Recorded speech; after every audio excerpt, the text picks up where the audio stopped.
Bonjour tout le monde. On va commencer la première table ronde avec nos invités. Je me présente très rapidement. Je m'appelle Sébastien Béziot. J'édite le blog Vapiou et le magazine Vapiou. Puis je participe à certaines initiatives, on va dire, citoyennes. Donc autour de la table aujourd'hui pour parler du sujet de la publicité avec l'arrivée de la TPD, nous avons maître Mathieu Bourgeois, avocat au barreau de Paris. Vous êtes spécialiste de plusieurs disciplines et notamment la publicité. Nous avons Aaron Bieber, very pleased to see you in Paris, qui réalise donc le film A Billion Lives. Nous avons Arnaud Dumas de Roli, trésorier de la Vapor Technology Association. Et puis Michael Hamoudi, secrétaire général de la FIVAP et consommateur. Alors on va essayer d'aborder tous ces sujets en une heure, tout en faisant du contact avec le public. La venue d'Aaron est assez exceptionnelle, donc je pense qu'il y a des gens qui ont des questions à lui poser, et puis ainsi qu'à tous les autres intervenants. Aaron, Arnaud will translate my question because my English is too bad. I have a question. I think it's okay. When and where we can see your movies in France? Quand est-ce que vous allez sortir le film? Well, that's the question. That's the question. So yeah, we've been working very hard to put together a big event, and actually the folks here at VAP Event and 5APE have been really helpful in making introductions to get that to happen here in France, and we've been very close. We are going to, the world premiere will be in May, and that will be a very big event. It won't be in France, unfortunately, but we are planning on bringing it to Europe as soon as possible. It'll be in Poland in June, and the UK hopefully in June as well, and then we still have to get the date set here for France. La première se fera au GFN en Pologne, et il est très heureux de faire partie de toute l'aventure avec la FIVAP et d'essayer de sortir le film au plus grand nombre possible. Et donc, est-ce que tu as des dates sur la France et des pistes de sortie sur la France? Do you have any exact dates in France and times where you're going to put the movie out? Yeah, we do not have any specific dates, so still working on it. Pas de date exacte, mais nous y travaillons. L'objectif, c'est une distribution monde sur des schémas classiques de distribution au niveau des salles ou des choses plus spécifiques comme les festivals. Is the main goal to distribute the movie in regular theaters like you'd see at any kind of movie, or just specific theaters and specific places in the world? Well, the goal, and definitely in the United States, where I'm from, we will be having this in movie theaters, and we would like to have it in movie theaters as wherever there's interest in it. Obviously, the market there has to be a demand for it, and so I think that's still part of the problem is we're establishing where there is demand for the film. Il faut qu'il y ait une demande du marché. Le problème, c'est qu'aujourd'hui, on ne sait pas où il y aura une demande, mais c'est clairement quelque chose qu'on essaie de faire aujourd'hui aux US. C'est suivre la sortie des films dans les cinémas américains. Alors justement, on parle de promotion de ce film.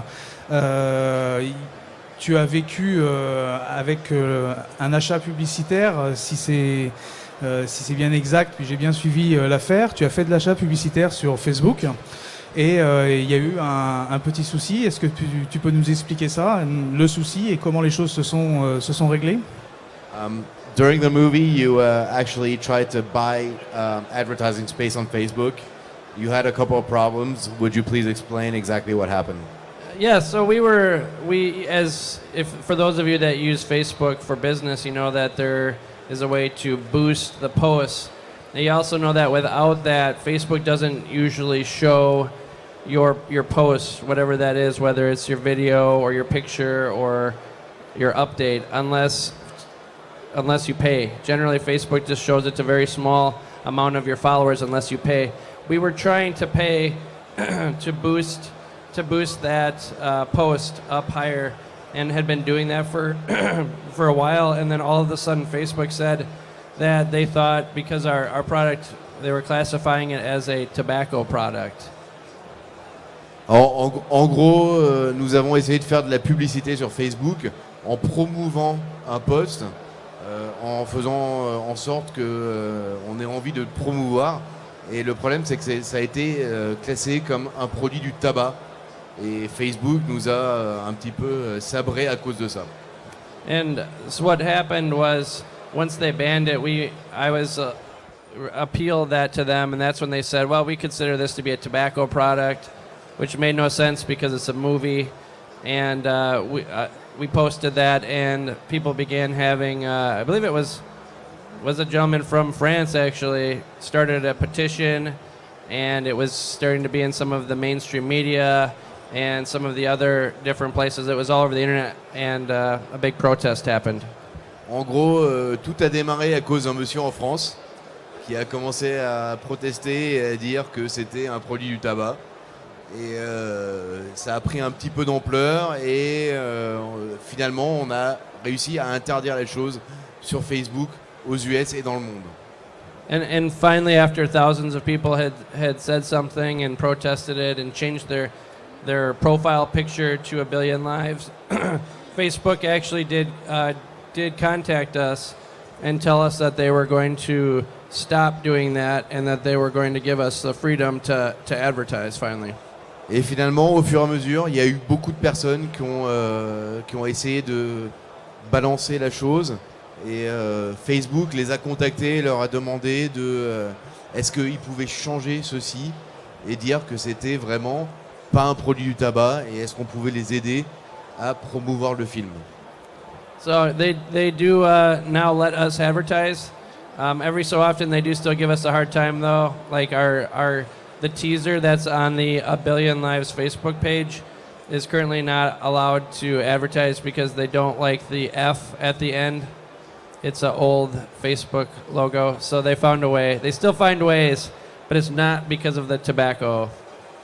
Aujourd'hui, c'est pas à cause du tabac, mais on a vraiment des problèmes à avancer et à soutenir le film sur Facebook. Les gens arrivent à comprendre exactement ce qu'on fait, mais il y a le F de Billion Lives qui à un moment pose un problème pour tous les gens et pour Facebook notamment. Le F, qu'est-ce que c'est ça? Le F de Billion Lives? The Facebook logo at the end where it says the link to Facebook in the actual teaser. They don't like the logo. C'est qu'à un moment, il y a marqué le logo de Facebook et on enchaîne derrière sur le logo et il y a marqué le F de Facebook à la Facebook en bleu et ça pose un problème pour Facebook. Ah d'accord, d'être associé, d'accord. Alors être associé justement au film. D'accord. Je vais enchaîner avec vous, maître, justement parce qu'on se pose énormément de questions, que ce soit les consommateurs et que ce soit surtout les professionnels, sur les lois là, qui se préparent plus, qui sont passées en France et qui vont devoir, au niveau de la TPD, être transposées. Et sur cette nuance, alors on sait tous ce que c'est que la publicité, on achète de l'espace publicitaire, bon, on aura le droit, on n'aura plus le droit, a priori on n'aura plus le droit, mais qu'en est-il de ce mot? Qu'y a-t-il pour vous derrière ce mot propagande? Que ce soit pour les produits, mais que ce soit aussi pour la simple idée de la cigarette électronique, puisque finalement Aaron parle de la vape, mais ne vend pas de produits, il ne fait pas la promotion de produits, il fait la promotion d'une pratique. Donc qu'en est-il aujourd'hui, à votre niveau, votre regard sur ce mot propagande par rapport au forum, par rapport aux livres, par rapport aux magazines, par rapport à l'idée même de la vape au-delà des produits? Oui, merci. Bonjour à tous. Donc sur ce terrain, en fait, le Code de la santé publique, si vous voulez, jusqu'au 20 mai, c'est-à-dire encore quelques mois, quelques semaines, la cigarette électronique en droit français est un produit d'usage courant. Donc ça n'est pas un produit du tabac. Ça a été confirmé par beaucoup de décisions de jurisprudence. Et de toute façon, la meilleure preuve, c'est qu'il y a une nouvelle loi qui entre en vigueur dans quelques semaines qui définit la cigarette électronique à part. Ce qui veut bien dire que ça n'est pas un produit du tabac, puisque sinon on n'aurait pas eu besoin de définir distinctement ce produit. Donc au jour d'aujourd'hui, à l'heure où je parle, c'est encore un produit d'usage courant. Donc on a parfaitement le droit de faire de la publicité pour la cigarette électronique. Le problème, c'est que dans le Code de la santé publique, on n'a pas le droit de faire de la publicité pour un article qui, bien que n'étant pas un produit du tabac, rappelle un produit du tabac. Donc la difficulté que vous soulevez, c'est que c'est pas évident, c'est-à-dire qu'il faut proscrire tout usage de mots qui rappellerait le tabac, par exemple cigarette. D'ailleurs, il ne faudrait pas dire cigarette électronique, il faudrait dire dispositif de vapotage, etc. Et il y a encore trop de sites et il y a encore trop de blogs ou etc. qui emploient des termes proches de l'univers du tabac. Donc ça, c'est une première peut-être bonne pratique à mettre en œuvre, c'est d'éviter les références au monde du tabac. D'accord ? Et voilà, c'est le premier point. Le deuxième point, c'est que le 20 mai, il va y avoir l'interdiction de faire de la publicité. Donc votre question, c'est de dire qu'est-ce qu'on va pouvoir dire du coup ? Alors si vous voulez, l'interdiction de faire de la publicité, ça n'empêche pas la liberté d'expression. Alors je ne connais pas le film de monsieur et je serais très curieux de le voir et très intéressé, mais mon premier réflexe, sans avoir particulièrement travaillé la question, c'est de me dire que je trouve ça assez choquant que Facebook, par exemple, considère qu'il ne faut pas parler de cette production parce que ça serait une publicité pour le tabac. On a parfaitement le droit en France de faire des films ou de faire des documentaires, d'accord ? Et ça relève de la liberté d'expression, ça ne relève pas du tout de la publicité. Alors il y a une frontière qui n'est pas évidente, parce que j'ai des décisions sous les yeux là, qui n'est pas du tout évidente, à faire entre information et promotion. C'est pas évident. Grosso modo, le critère, si vous voulez, c'est qu'il faut éviter dans une information d'être laudatif ou de donner envie aux consommateurs de consommer. C'est-à-dire qu'il faut se borner à donner une information objective, technique, mais c'est pas évident. Alors, je vais vous donner un exemple simple. Aujourd'hui, c'est un produit assez compliqué d'accès, hein, le vaporisateur personnel donc.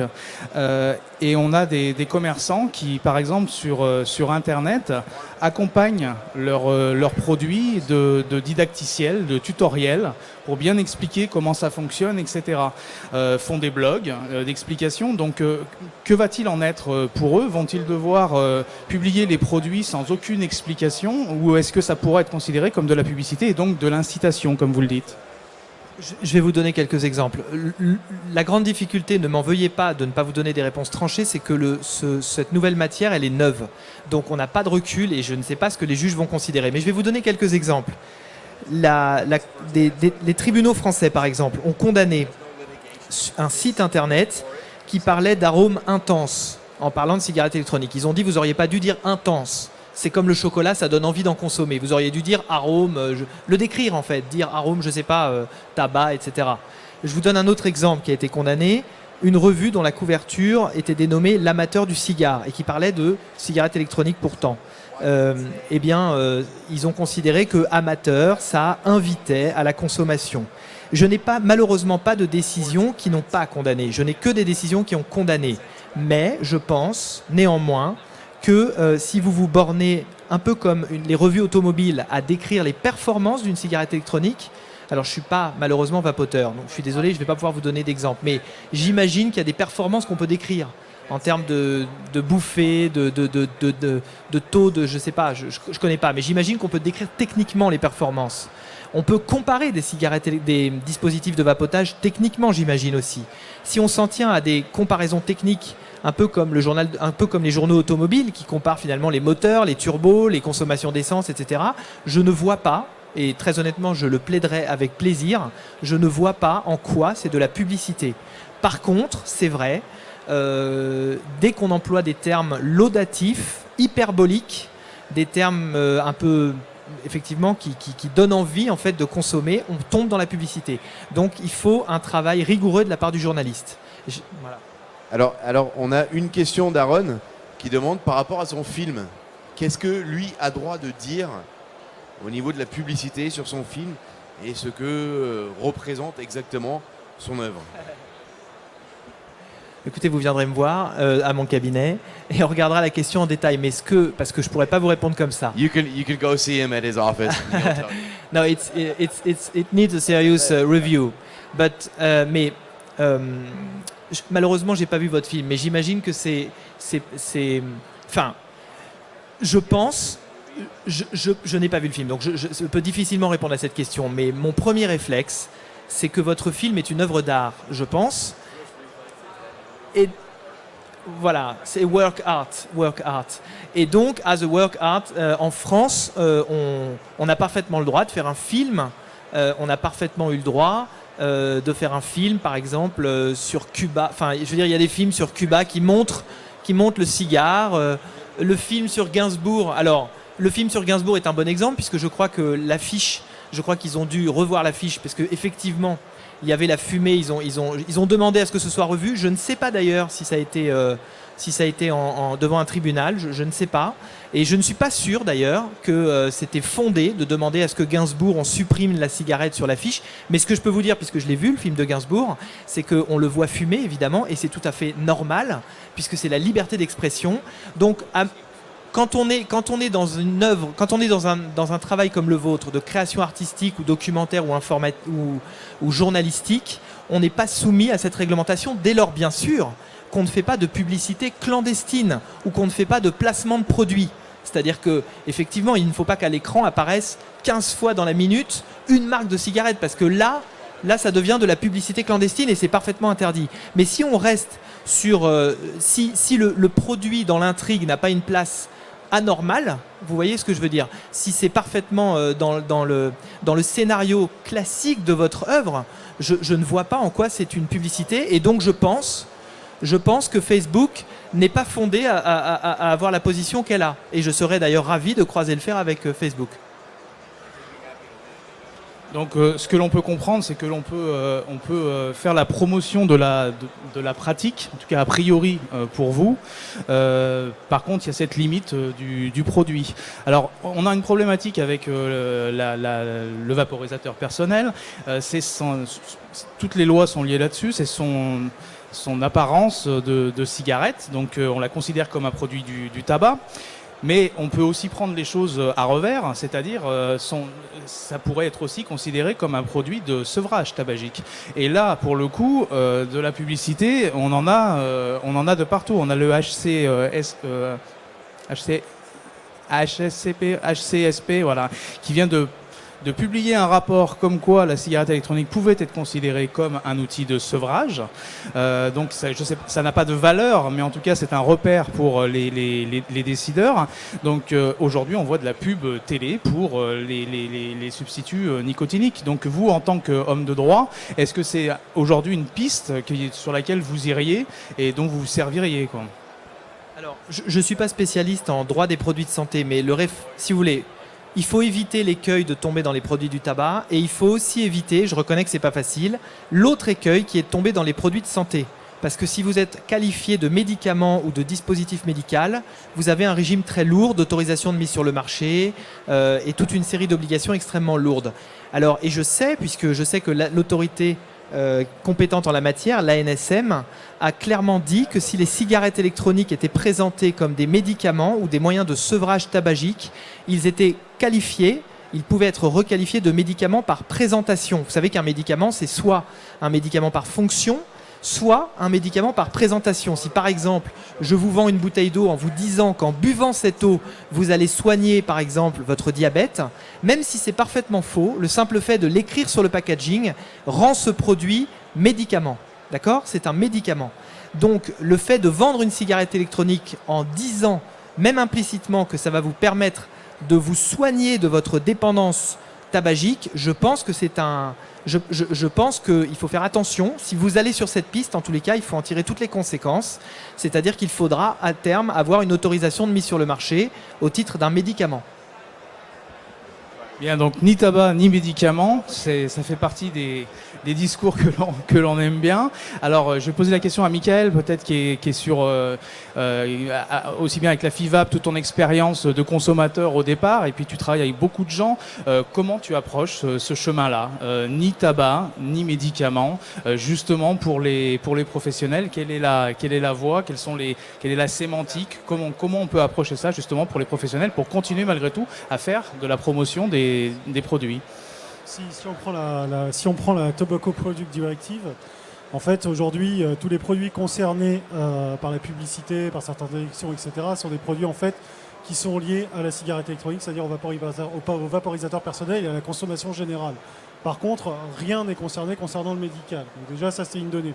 C'est-à-dire que demain, si un pays décide de classer la cigarette électronique comme un médicament, ou en tout cas le reconnaît, un peu comme l'Angleterre, elle pourra évidemment mettre le produit sur le marché et faire de la publicité sans aucun problème parce que ce n'est pas contrôlé par cette directive. Après, l'autre élément qui est intéressant, c'est qu'en France, on ne fonctionne pas comme les autres pays en Europe. On a une grosse particularité, c'est qu'on est géré tout simplement par des espèces de lobbies, un lobby pharmaceutique, un lobby du tabac. Donc on a des secteurs de distribution, la pharmacie, les buralistes, donc c'est des choses qui sont bien particulières. Aujourd'hui, la FIVAP, son bureau, a rencontré récemment par exemple la Direction Générale de la Santé pour échanger sur le cadre d'application de ces lois, notamment concernant la publicité, concernant les sites internet, donc concernant tous ces éléments qui sont importants pour faire valoir la distribution et en tout cas rendre le produit le plus accessible à tous dans les prochains jours. Donc aujourd'hui, dire que la publicité va être complètement interdite, dire que le produit concrètement va être complètement retiré du marché, ce serait faux. Car il y a des échanges, il y a des pistes, il y a des réflexions que je ne peux pas vous donner aujourd'hui parce qu'on est dans des discussions, mais en tout cas, on travaille au maximum pour faire en sorte que ce soit le plus profitable possible au consommateur final.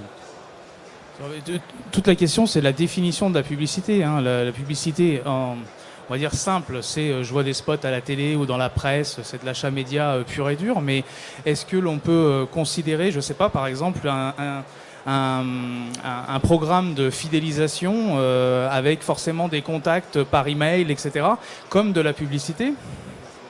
Je pense que ça va être les seules voies, j'ai tendance à dire utilisables, c'est-à-dire la fidélité ou en tout cas coopter pour pouvoir récupérer de la clientèle. Maintenant, si on se plie à la directive européenne et qu'on l'applique en tant que telle en France, on aura des sex shops. Hein. C'est pas plus compliqué que ça. Hein. Tout est fermé, tout est banalisé. Et pour nous identifier, il faudra trouver un terme qui permette aux gens de nous identifier, mais on sera mis à la marge. Donc, concrètement, ce serait tuer la cigarette électronique et avoir un affront total pour un problème de santé publique. Donc aujourd'hui, je ne pense pas que le gouvernement ait envie d'aller sur ce terrain-là. En tout cas, les indicateurs ne nous laissent pas penser ça. Et je ne pense pas non plus que les institutions de santé, les scientifiques tels que Jacques Le Wezek, tels que le professeur Dotzenberg, Philippe Prel, se battent. En tout cas, aujourd'hui, ils se battent pour que ça n'arrive pas, de manière à démontrer des faits scientifiques, pour dire voilà, c'est un produit qui permet aux gens d'arrêter de fumer, parce qu'eux, ils peuvent se permettre de le dire et pas nous, comme vous l'expliquez très bien. Et on soutient justement ces actions, car s'ils n'étaient pas là, on ne pourrait pas justement aller sur ce type de communication. Un type de communication simple. Aujourd'hui, je ne peux pas dire sur mon site, prenez ce produit-là, vous allez arrêter le tabac, c'est génial, ça vous enlève cette dépendance. Par contre, vous pouvez dire et citer une personne qui l'a dit, mais qui est du corps médical, ce qui est complètement controversé. Donc aujourd'hui, les discussions sont en cours, et cette publicité, on essaye à la marge d'y apporter un petit peu notre grain de sel de manière à la rendre la plus accessible possible. Donc on est en droit d'imaginer aujourd'hui qu'on ne va pas se retrouver dans une situation comme au Québec par exemple où les commerçants n'ont même pas le droit justement de citer des gens du corps médical, des scientifiques, des choses comme ça. Pour le moment, je dirais oui, on est en droit de l'imaginer. Les indicateurs... Mais rien n'est fait. Rien n'est fait. Rien n'est C'est-à-dire que c'est pas compliqué, hein. La loi c'est la loi, c'est-à-dire que tout le monde dit ouais on fera ci, on fera ça, sauf qu'arrivé au 20 mai, lorsque ce sera posé, on applique la loi, un point c'est tout. Et lorsqu'on veut discuter, eh bien on attaque cette loi. Pour le moment on peut rien attaquer, il n'y a rien qui existe. Donc tant qu'on n'arrivera pas à ce moment-là, on n'aura pas des leviers pour pouvoir avancer. D'accord. Et justement par rapport à ça, aux US, on a énormément de possibilités. Pourquoi ? Parce qu'aux US, on a droit de porter plainte contre tout type de loi, à droite ou à gauche. Et c'est vraiment une question essentielle au niveau de la publicité. C'est est-ce qu'on a le droit de faire de la pub télé ? Est-ce qu'on a le droit de faire de la pub radio ? Est-ce qu'on a le droit de faire ci ? Est-ce qu'on a le droit de faire ça ? Aux US, on a vraiment le droit de faire ce qu'on veut aujourd'hui. Ça ne veut pas dire qu'on a le droit de faire des possibilités, des claims, ce qu'on appelle les claims, des smoking cessation claims. En gros, on n'a pas le droit de dire ah non, là, la cigarette électronique vous permet d'arrêter de fumer. Tout ça, c'est interdit. Par contre, tout ce qu'on peut faire à côté, c'est sujet à litigation. Et quand on parle de litigation, c'est avocat, c'est procès, et on peut faire ce qu'on veut derrière. En fait, il faut que les choses soient posées pour pouvoir les attaquer. Définitivement, c'est toujours la même problématique. Donc, pour résumer, on se rend compte qu'on va vers quelque chose où la publicité pure et dure va être, sinon interdite, fortement réglementée, voire interdite. Et puis, par contre, parler de la pratique, c'est carrément, ça va être compliqué d'interdire aux gens, comme Aaron, etc., de faire de la littérature, de l'art autour de ça, etc. Et ça, c'est valable pour la cigarette électronique comme ça l'est pour le tabac, finalement, c'est ce que vous nous expliquez. Alors, est-ce que dans le public, il y a des personnes qui veulent poser des questions aux intervenants, à Aaron, à Maître, ça y est, Bourgeois? Voilà. Il y a Does quelqu'un qui anyone veut have tourner avec any le micro? questions for you? Elle lève la main d'abord. Alors bonjour, je sais qu'on est beaucoup dans l'expectative justement d'attendre cette fameuse nouvelle loi. En ce qui concerne le sponsoring dans des films, je parle fort, le sponsoring ou placement de produits en fait dans des films, je sais que les produits type alcool qui sont un peu sous les mêmes interdictions qui nous guettent aussi, ont les capacités et la possibilité de le faire. Est-ce que nous, ça sera le même cas ou pas? We're expecting a lot of things in terms of TPD and everything. Will you be able to advertise any kind of products in your movies and talk about alcohol or smoking cessation, anything? Well, whether it's legal or not, we do talk about smoking cessation and this technology and how amazing it can be to help save, hundreds of millions of lives. So I think this would be certainly a fight worth having, whether it's allowed or not allowed, because at the end of the day, we should be allowed to tell the truth. And so at some point you have to fight and you have to protest, and you can't you can't let the tyranny of the majority silence millions of people. Au final, il faut quand même réussir à dire la vérité. C'est que la cigarette électronique permet de sortir du tabac. Et il faut arriver à le dire sans le dire dans les films, mais il faut quand même réussir à prouver la chose dans les médias et dans toutes les relations qu'on a aujourd'hui. And we don't, in the movie, talk about products specifically. We don't talk about companies specifically. We just talk about the concept and the technology and why it's being attacked. Dans le film, il ne parle pas du tout de produits, mais il parle simplement du concept et pourquoi ce concept est totalement attaqué de tous les côtés par tous les lobbies. Monsieur, vous avez une question ici. Le micro arrive. Oui, bonjour. Alors moi j'ai une question à poser en tant que commerçant. J'ai une vitrine. Et qu'est-ce qu'on va être obligé de changer dans cette vitrine, puisqu'elle est présentée essentiellement avec des liquides qui sont derrière les vitrines, des appareils et de l'affichage, en termes de e-liquide.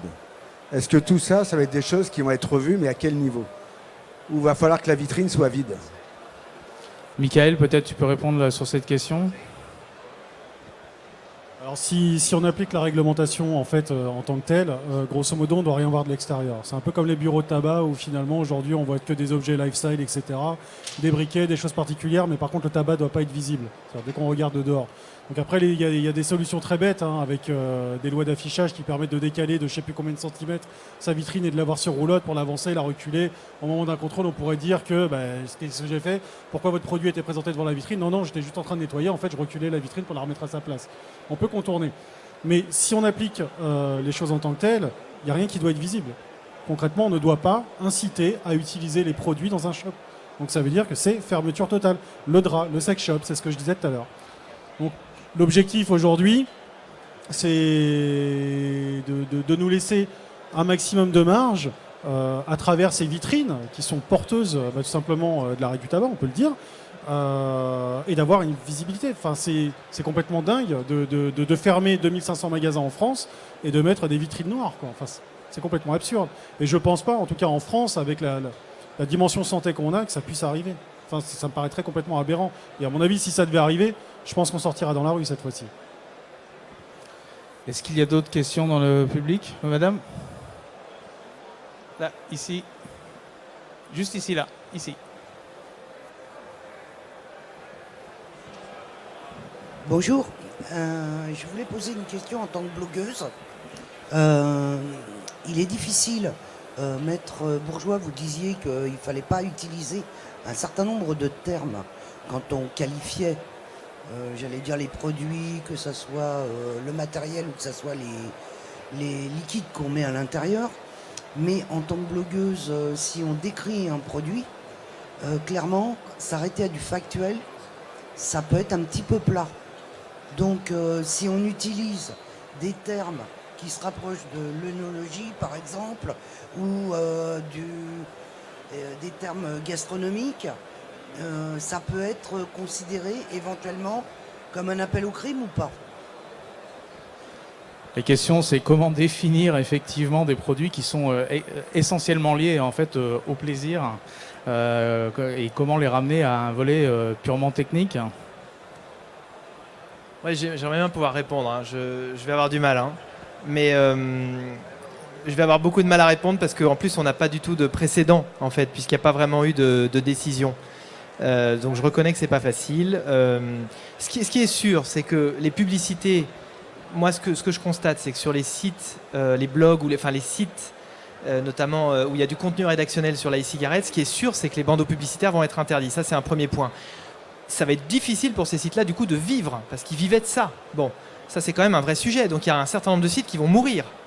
Bon, pour ceux qui ne vont pas mourir et qui vont donc se passer des pubs, effectivement, ça va être un exercice délicat, c'est clair. On est quand même dans un pays, je le souligne, où les juges sont sensibles à la liberté d'expression. Mais non, je ne peux pas répondre à votre question. C'est extrêmement délicat. Il faudrait qu'il y ait il faudrait qu'on voit un petit peu comment les juges réagissent à ça. Mon sentiment, et là je vais le dire un peu en off, et peut-être qu'il n'est pas tout à fait trop tard d'ailleurs, c'est que malheureusement, je pense que l'industrie de la e-cigarette s'est mal défendue, parce qu'en fait, je pense que toute cette réglementation, très honnêtement, est le fruit, à mon avis, je pense, de l'industrie du tabac. Je pense. Et du coup, vous êtes pris en étau, ce qui n'est pas tout à fait normal, alors que vous êtes un produit qui est différent, etc. Et donc, peut-être qu'une des réflexions, ce serait mais là je m'adresse plutôt aux acteurs qui fédèrent les opérateurs de ce secteur, de porter le message et d'essayer peut-être un recours, ou pas forcément un recours, mais une réforme. Parce que c'est clair que là, en l'état, je reconnais que le texte est très compliqué pour votre secteur. Et je pense que très honnêtement, il faudrait une réforme. Enfin, je parle de réforme alors que la loi n'est pas encore entrée en vigueur. C'est pas très satisfaisant, mais en même temps, voilà. J'abonde dans votre sens parce que en fait, c'est un secteur qui est très jeune. Tout ce qui a été le CAS, qui est devenu la FIVAP, ces associations a mis du temps à fédérer un maximum de professionnels parce qu'il y a des gens qui viennent de tous les secteurs. On n'est pas né vendeur de cigarettes électroniques. Tout ça, ça s'est créé. On a découvert les produits. Sauf que derrière, on était une industrie divisée vu qu'on ne se connaissait même pas. Aujourd'hui, on commence à être une industrie groupée, mais entre-temps, derrière, il y avait du pognon, il y avait des gens qui étaient déjà organisés, etc. Donc même si on a pu influencer la réglementation européenne, boulot qu'on a fait, on s'est quand même battu, on n'avait pas non plus la rayonnance suffisante en termes de représentativité pour pouvoir avoir des influences qui soient des influences marquées. Donc je rejoins complètement ce que vous dites. Je vais revenir sur Aaron, puisque effectivement on parle de l'influence de l'industrie du tabac qui a injecté, on va dire, avec ses lobbies des données pour faire en sorte que la cigarette électronique soit on va dire, cloisonnée à un produit qui ressemble du tabac. Aaron, est-ce que au niveau de ton film, tu parles de l'industrie du tabac, mais je crois que tu parles aussi beaucoup de l'industrie pharmaceutique, puisque aujourd'hui, la problématique tabac touche à ces deux grosses industries. Est-ce que les gens que tu es allé voir, les gens que tu as interrogés, quelles ont été les réactions finalement, puisque on ressent ton film, en tout cas ici en France, comme, je ne vais pas dire une attaque, mais quelque chose qui veut éclaircir vraiment le rôle que peuvent jouer ces industries vis-à-vis du développement de la vape.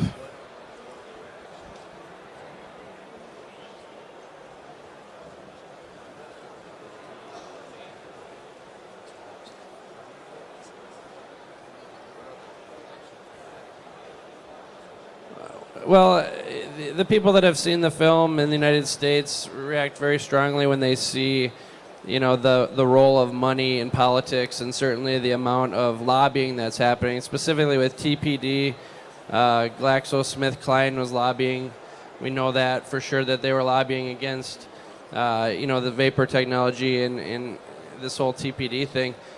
Il y a beaucoup de personnes, que ce soit aux US ou en Europe, qui ont vu le film et qui ont réagi par rapport à tous les efforts de lobbying qu'ont fait l'industrie pharmaceutique et notamment GlaxoSmithKline par rapport à ces produits qui peuvent potentiellement sauver des vies. And certainly when people see that, when they've seen that in the film, they react very strongly against the role of money in politics. And so we certainly, there is a lot of fear. I believe that the pharmaceutical industry is probably more of a threat to vaping technology than tobacco is.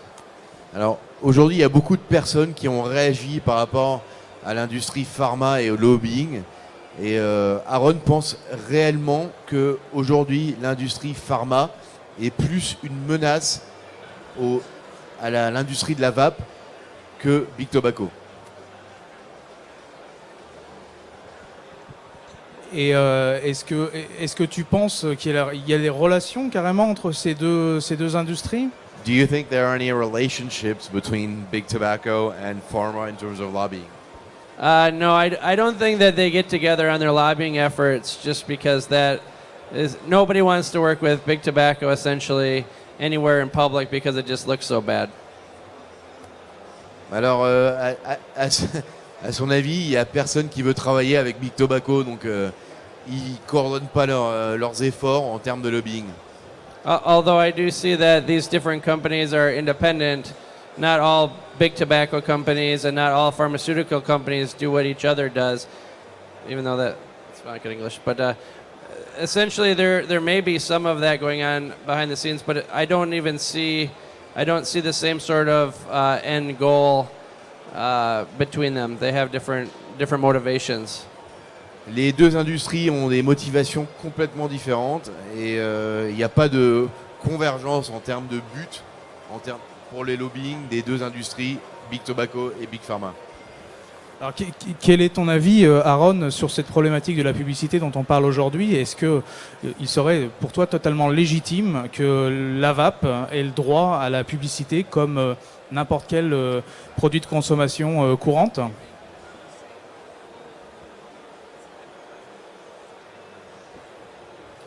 I think in the long term, 50 years from now, people will be able to advertise vapor technology however they wish. I think that all of this will be seen as a terrible chapter in politics and in propaganda, and that there will be no problem advertising, just like we advertise for nicotine gum all over the place. At least in the United States, we have nicotine gum television ads.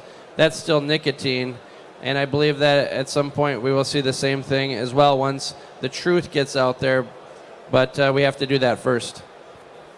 Aujourd'hui, quand la vérité sera sortie sur les bénéfices de l'e-cig, on aura beaucoup plus de possibilités en termes de publicité derrière. Et par rapport à tout ce qu'on veut faire, des possibilités derrière en termes de publicité partout dans le monde. At one point, condoms were illegal in the United States, and many other things have been illegal in the United States, and I know in other places around the world as well. And that when they're based on the wrong information, that does usually sort itself out. Il y a un moment, les capotes étaient interdites aux US.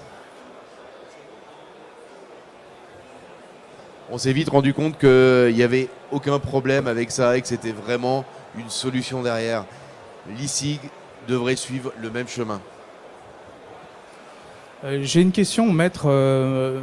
J'y pensais tout à l'heure par rapport à ce que vous disiez, par rapport aux différentes législations. Je prends un exemple avec la législation sur la publicité pour l'alcool, la loi E20, etc. Aujourd'hui, par rapport à ce que vous disiez sur l'incitation, etc., aujourd'hui, on voit des affiches, on voit des publicités pour des marques d'alcool, alors avec beaucoup de contraintes, hein, mais où on voit des bouteilles, tout simplement. Donc, comment vous positionnez par rapport à ça et par rapport à notre problématique? Alors, la publicité pour l'alcool, vous avez raison, à la différence de la publicité pour le tabac, elle est autorisée sur certains supports et en fait, on a le droit, pour faire simple, on a le droit de faire une publicité pour une boisson alcoolisée, mais uniquement en vantant une liste limitative de critères, le terroir, l'origine, le degré d'alcool, etc. Donc en fait, on a le droit uniquement finalement de mettre en avant les caractéristiques, j'ai envie de dire techniques, gustatives mais techniques du produit. Alors je réponds en 2 temps à votre question. Un, il y a un texte spécial, d'où mon appel à la réforme, puisqu'au jour d'aujourd'hui, dans la e-cigarette, il n'y a pas de texte spécial. Il faudrait donc réformer la loi. Il faudrait introduire une exception à ce principe d'interdiction. Et donc pour ça, il faut voter une loi. Et deuxièmement, il faudrait ensuite que les publicitaires s'en tiennent à une publicité technique. Voilà. Mais je pense que pour répondre à votre question, il faut vraiment réformer, il faut vraiment essayer d'assouplir cette loi. Je ne sais pas d'ailleurs, parce que je n'ai pas fait cette recherche, si la directive nous permet, à nous, États membres, et donc à la France, d'aller dans un sens plus souple, mais je pense que oui. Un point technique, parce qu'on échange beaucoup entre vapoteurs et puis entre professionnels, etc. Et souvent, c'est l'exemple que vient donner Aaron. On va faire une comparaison avec la capote, avec l'alcool, etc. Est-ce que vous, dans votre pratique du métier, vous référez justement à d'autres domaines pour dire, mais regardez, à tel niveau, ça se passe comme ci, ça se passe comme ça, c'est exactement le même schéma, et ça pourrait justement justifier que l'on oriente les choses différemment pour nous?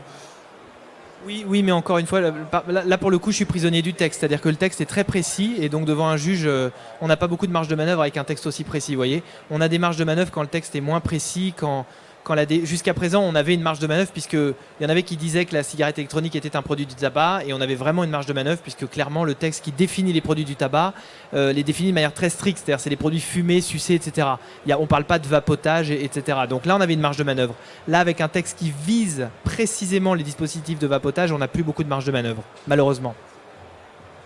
Michael, est-ce qu'on a des échéances qui sont un peu précises là, parce qu'on parle tous de mai, mais est-ce que les choses se précisent en termes d'échéance? Quand est-ce que vont tomber les choses, les décrets, etc. Il y a des infos là-dessus? Excuse-moi d'avoir posé la question. Hein. C'est la question qui fait mal. Comme je disais tout à l'heure, on a des discussions en cours, des échanges. On ne peut même pas appeler ça des négociations en fait. C'est-à-dire qu'on apporte notre façon de voir la vape, notre façon de la défendre.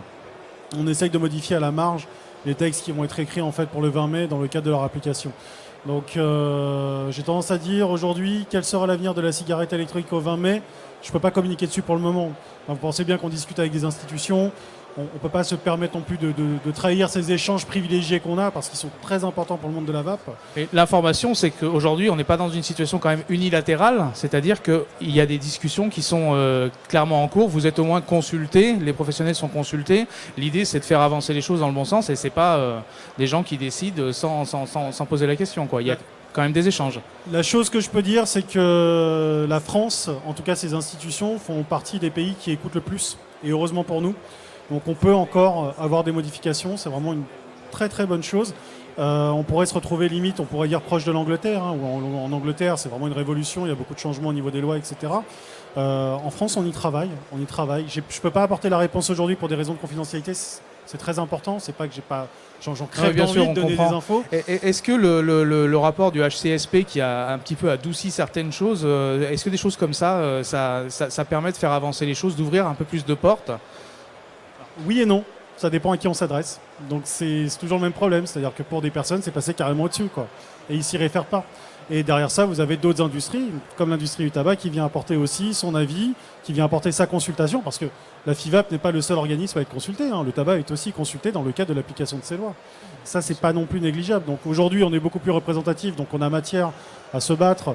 On est aussi en partenaire avec le SFATA, donc, qui est aux États-Unis, donc on commence vraiment à avoir une rayonnance. Donc demain, j'ai envie de dire, battons-nous déjà aujourd'hui pour faire que la vape soit meilleure à partir du 20 mai. Et si elle ne nous convient pas à partir du 20 mai, attaquons.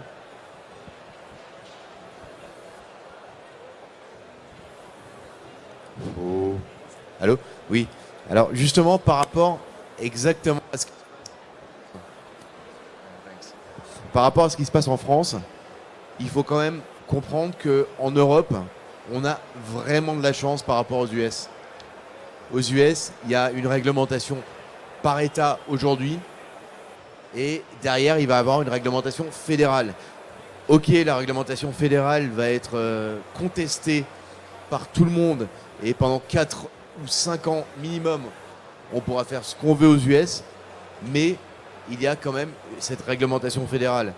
Il y a des États comme l'Indiana où quand on est producteur de e-liquide, il faut entièrement suivre un processus et être certifié sur point par point par point, sur tout le processus de production de liquide. Il faut vraiment comprendre que en Europe, on a de la chance. Et je ne suis pas là pour prêcher la bonne parole de la TPD, mais la TPD est vraiment une chance par rapport à ce qu'on peut avoir de l'autre côté de l'Atlantique. Alors il nous reste à peine 5 minutes. Est-ce qu'il y a d'autres questions Est-ce que vous avez d'autres questions? Oui, monsieur. Oui, bonjour.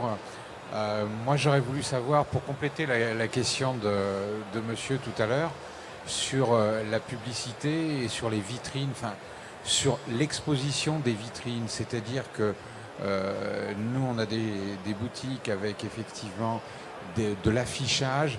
Est-ce que ça peut être considéré comme informatif ou comme publicitaire? Parce que si j'ai bien compris ce que vous avez dit, maître, tout à l'heure, si c'est informatif, c'est légal. Si c'est publicitaire, c'est illégal. Et est-ce qu'on aura des décrets d'application tout de suite pour ça ou pas? Alors, c'est toujours la fine frontière entre la propagande et l'information. Comme monsieur le disait très bien tout à l'heure, en fait, si on parle de qualité technique, de spécificité, etc., en fait, on informe. On n'encourage pas en fait à utiliser le produit ou à utiliser du tabac. Maintenant, sur une vitrine, ça va être le même principe. Si on fait de l'information et qu'on parle de spécificité technique, est-ce qu'on invite l'utilisateur en fait à consommer du tabac? La vraie nuance en fait qui n'est pas comprise en France pour le moment, c'est tous ces rapports qu'on a et qui nous disent la cigarette électronique est incitative pour les jeunes. Si je vape une cigarette électronique à la terrasse d'un bar, j'incite quelqu'un en face de moi à aller prendre des clopes et à les acheter. C'est comme si je buvais un verre d'eau et que j'incitais quelqu'un à boire de la vodka. Chose qui est complètement bête. Donc, on va encore rentrer dans ces données d'application et je reviens encore aux lois. Lorsque les lois seront imposées, elles seront fondées sur des éléments tangibles. On nous dira, la cigarette électronique incite à consommer du tabac. Ok, sur quelle analyse scientifique? Sur quel rapport? Montrez-nous les choses qui les démontrent ou auquel cas vous êtes obligé de la retirer. Et là, il faudra appliquer des jurisprudences. Donc, je le redis encore, travaillons déjà au niveau associatif pour faire en sorte que ces lois soient les mieux votées. Attendons l'application et si des choses ne nous conviennent pas, là, on va à la confrontation et là, on discute. C'est-à-dire, le but, c'est pas de gueuler partout. Le but, c'est de dire ça, je trouve pas ça normal, parce qu'il n'y a pas de preuve pour pouvoir le démontrer. Et à partir de là, on peut effectivement obtenir une jurisprudence qui fera foi sur le territoire français. Justement, par rapport à ça, je voudrais vraiment lancer un appel. Toutes les boutiques et tous les professionnels présents ici qui n'adhèrent pas à une association, c'est pas pour dire adhérer à la FIVAP, mais il faut absolument que vous vous impliquiez pour ce genre de choses. Impliquez-vous, ouvrez, je suis désolé, ouvrez vos gueules, mais il faut vraiment parler de ce genre de choses. Et derrière, tout ce qui peut arriver en termes de litigation et en termes de procès ou autre, on est là pour couvrir l'industrie, on est là pour gérer l'industrie. Il faut absolument que vous participez à ça, tout le monde. Mais beaucoup. Bien, on va terminer cette table ronde. Merci beaucoup.